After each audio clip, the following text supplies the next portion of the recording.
Okay, my dear sons and daughters, let's carry on the taming of the Shrew written by William Shakespeare.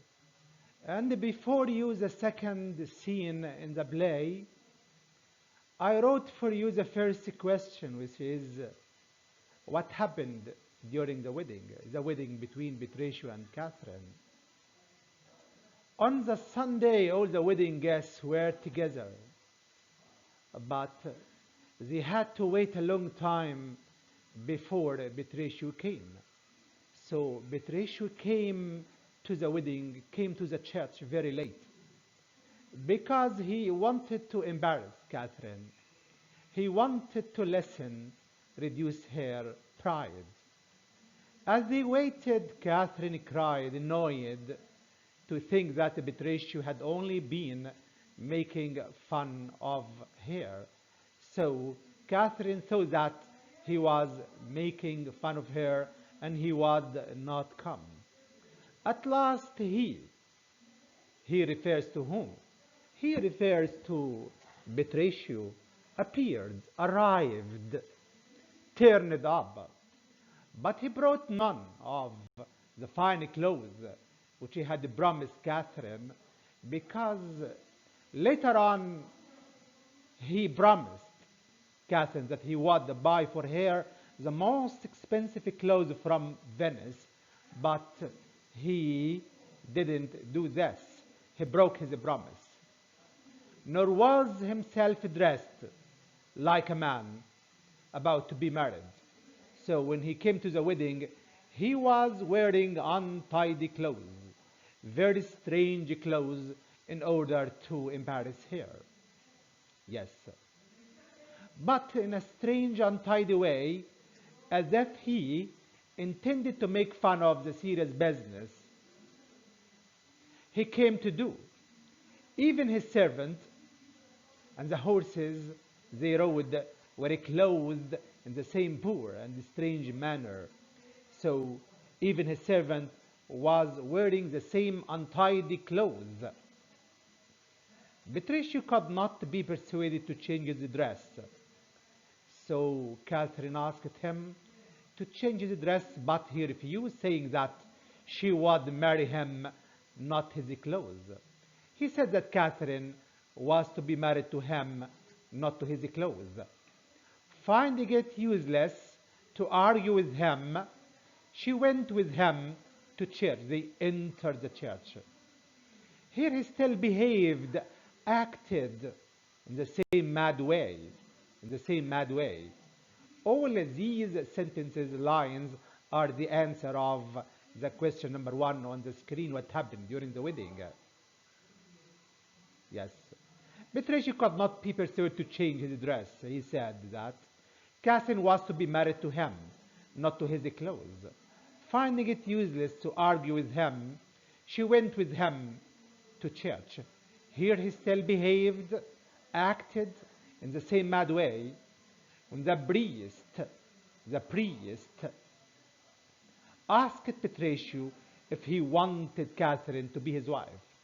He said so loudly, in a loud voice, that he shocked the priest. He did that, the shocked priest dropped his book. As he bent down, he refers to the priest. As he bent down to pick it up, to pick the prayer's book, this crazy man, madman, gave him such a blow that both the priest and his book fell down again. And all the time they were being married, he stabbed his feet. He stabbed his feet and shouted angrily, madly, loudly, so that the high-spirited, the proud Catherine trembled. She was trembling and shook with fear. Yes, let's move to the next slide. After the ceremony was over, after the ceremony was over, while they were still in the church, they didn't leave the church yet. Patricia called for wine. Wow, asked for wine inside the church. That was a very strange behavior. And loudly drunk the company's health. Then he threw. This is the answer to question number 2. What was the strange thing Petrescu did at the church? He threw the rest of his drink. Petrescu threw the rest of his drink of wine into the face of one of the men there, giving no other reason for this strange act except that the man's beard looked thin and hungry and seemed to need the wine to make it grow, to make it grow. And that was a very weird situation. There had never, there had never been a madder wedding. But Petrescu was only pretending to be mad. So he wasn't mad. He pretended madness so that he would, in order to be able to tame her, to be more successful in the plan, because there was a plan in his mind to turn Catherine from a shrew to a very obedient wife. He had formed it to tame his shrewish wife. Baptista had provided an expensive wedding feast, but when they returned from a church, Petrescu said that it was his intention to take his wife directly home immediately, so Petrescu refused to attend the wedding feast made by the father Baptista and insisted on taking Catherine to Verona immediately after the church. He also did not give her time to go to her father's house to bring her own clothes. Neither the arguments of his wife father nor Catherine's angry words could, could, could, yes, could make him change his mind, change his standpoint. He claimed a husband's right to do what he pleased with his wife. It means the husband has a right to do whatever he wants with his wife, as he said, and hurried Catherine away, seeming so determined. He had determination that no one dared attempt to stop him. I'm going to read the answer of question number 3 on the screen. Describe Petrescu's journey to Verona with his wife, Catherine. Yes. Petrescu put, this is the beginning of the answer. Petrescu put his wife on a thin, hungry-looking horse. On a thin, hungry-looking horse, which he had especially chosen for her. And he and his servant had no better ones. They traveled, Petrescu, Catherine, and his servant. They traveled along rough and muddy roads. Rough means very bad, very strange, muddy path. And whenever Catherine's horse seemed about to fall, he would shout at the poor tired horse, which could hardly move under its load. At last, after a tiring journey, so the journey to Verona was a tiring one, was a long one. She suffered a lot, during which Catherine had heard nothing but Petrescu shouting at the servants and at the horses. They arrived at his house in Verona, they, Petrescu and Catherine. Petrescu welcomed her kindly to her home, but he had made up his mind. He took a decision that she should have neither food nor rest, neither food nor rest that night. The tables were spread, so the supper was ready. The table was spread, and supper soon served, but Petrescu pretended to find fault, to find a mistake with every dish. He threw the meat on the floor and ordered the servants to take it away. All this he said, as he said in love for his Catherine, so that she did not have to eat meat that wasn't well cooked. So he pretended to find fault in every dish, and he pretended that the meat wasn't cooked well enough. And then Catherine went to rest. So Catherine didn't have her supper. She went to rest, tired and supperless, without having her supper. He found the same fault with the bed. He threw the bedclothes around the room so that she was forced to sit down a chair so she could not sleep because he threw the blankets, the pillows, and the mattress itself. She was forced to sit on a chair. If she fell asleep, she was quickly awoken by her husband's loud voice. Even sleeping on the chair, she couldn't do this, as he shouted at the servants for making his wife's marriage bed so badly, so badly. Let's move to the next slide. Yes. The next day, Patricio continued to act the same way. It means he made what he did on supper, he made it on breakfast. So she did not have her supper, and she did not have her breakfast either. The next day, Patricia continued to act the same way. He still spoke kind words to Catherine, but when she tried to eat, he found fault with everything that was put in front of her. He threw the breakfast on the floor as he had done the supper. Catherine, proud Catherine, was forced, was made to beg. She was made to beg the servants to bring her food secretly, but the servants refused because Patricio gave them orders not to give her anything without his knowledge. But they had already been given their orders by Patricio and replied that they dare not give her anything without their husband's knowledge. Yes. Oh, Catherine said to herself. We have a comment number 4. Did he marry me to keep me hungry? Did he marry me to keep me hungry?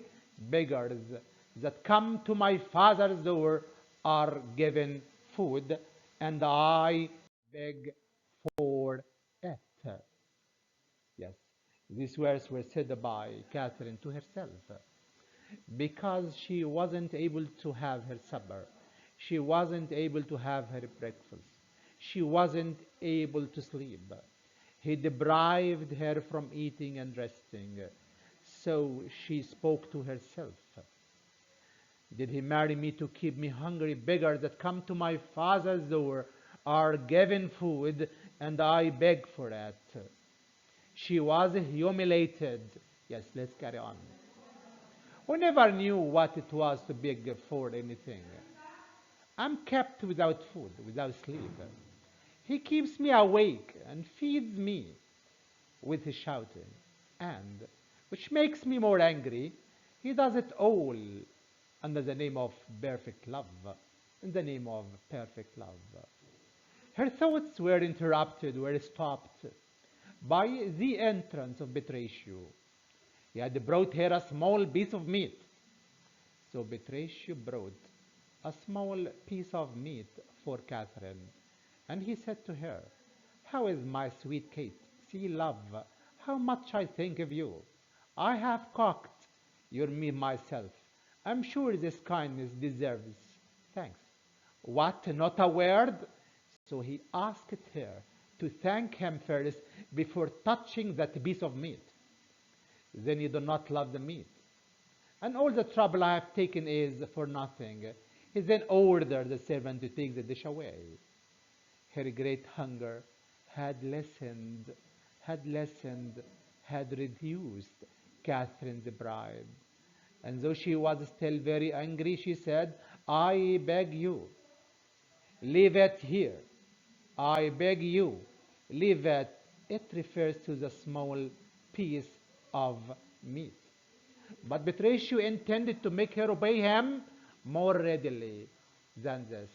And he replied, The poorest service You can underline with me, it can be a comment. The poorest service is repaid with thanks. And so shall mine be. Before you touch the meat, he meant to say that he wanted her to thank him before touching that small piece of meat. Yes, let's carry on. Let's move to the next slide. So Catherine said with difficulty, "Thank you, sir." She thanked him. Now he let her have a very small meal, saying, "May it do your gentle heart much good, Kate. Eat it all quickly." He asked her to eat the small piece of meat very quickly.